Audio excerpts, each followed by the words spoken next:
It's a funny thing being an enemy of multiple states and their intelligence agencies for no good reason whatsoever. Take me, Stephen Bell, for example.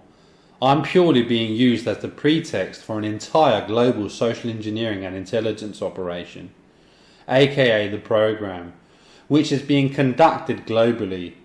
But in material reality, I have very little to nothing to do with the never-ending saga which is the program's propaganda campaigns and PYOPS.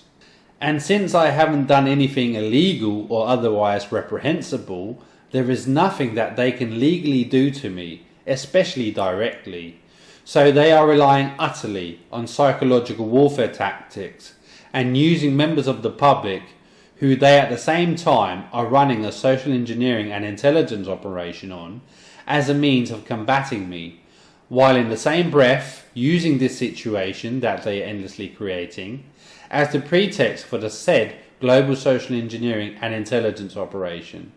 It is truly genius and typical of intelligence agencies, having multiple purposes for the same active measures and programs.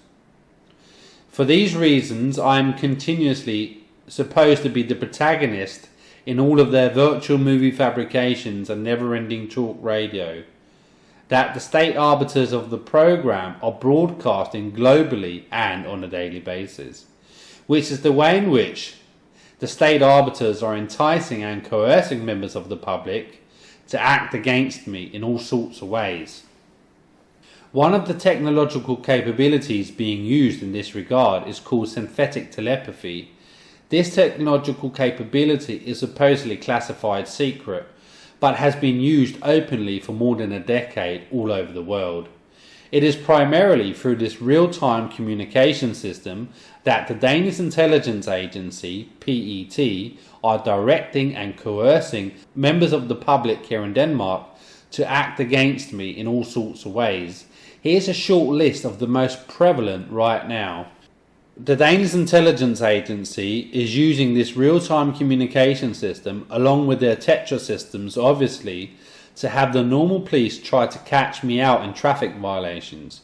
And sure, I might drive a little too fast, which is no secret, and my speeding really is nothing major, and yet they are using huge resources on this and me right now, as they have previously done to no avail, for the simple reason they want to project to the masses that they are coming after me for something legitimate, while in reality they're using huge resources on petty traffic violations, aka speeding, purely for political purposes. They are yet again trying to incite people in my vicinity to create problems between themselves and me, with the intent to provoke and or coerce physical altercations, so that the Danish authorities can use those physical altercations, which they themselves have coerced, through the use of proxies and psychological warfare campaigns, which are being broadcasted publicly on a continuous basis, in which people are being indoctrinated to believe that I, Stephen Bell, am supposedly an enemy of the people which needs to be combated. They are endlessly having all sorts of people, mostly in secret, and who have never bought anything from me or One Stop Engine Shop, to make all sorts of complaints against my small business.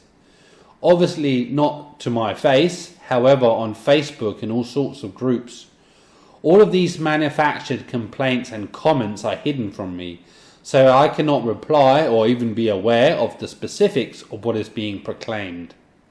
The sales that are being allowed are nearly always tied up in ultimatums, so if the customer buys something from One Stop Engine Shop, the Danish government and its intelligence agency, PET, will predominantly through the synthetic telepathy system ask of the people to make complaints against me, regardless that there aren't any mistakes or things to complain about.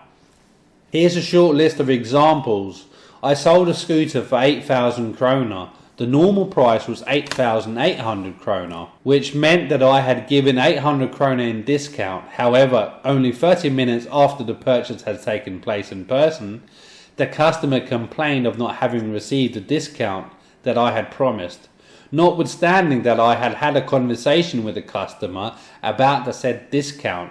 In that regard, I also shown him the proper sales ad, where the listed price of 8,800 was written.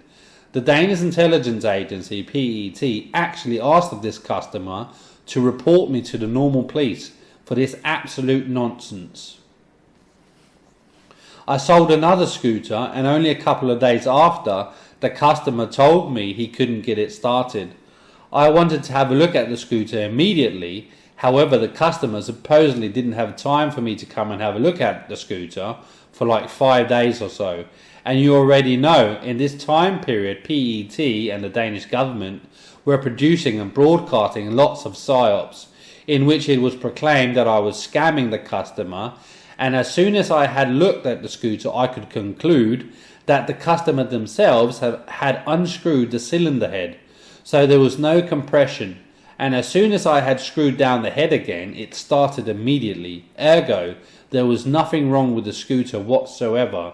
And yet the Danish government and its intelligence agency were fabricating all sorts of lies and fabrications against me as a means of discouraging potential customers from buying from me.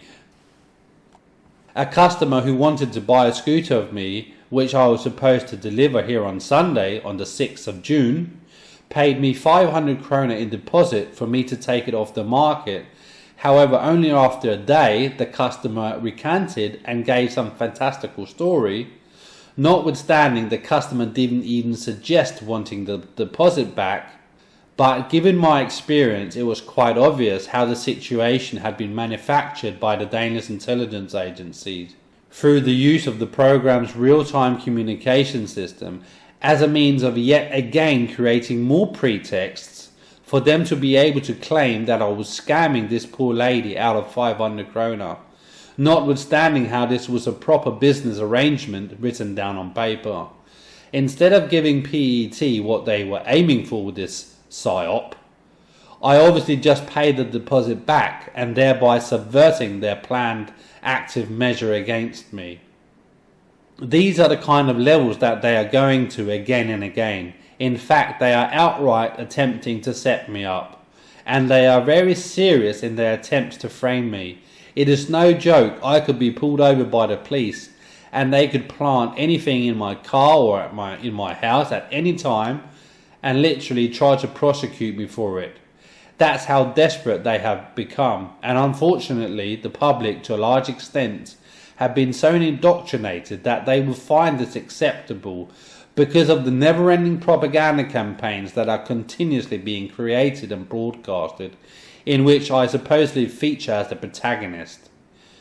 The examples I have mentioned here are just a few of the endless active measures that are being endlessly implemented against me on a daily basis by this conglomerate of intelligence agencies and their states, who are running 24/7, 360 days a year psychological warfare campaigns on me and using members of the public as their proxies.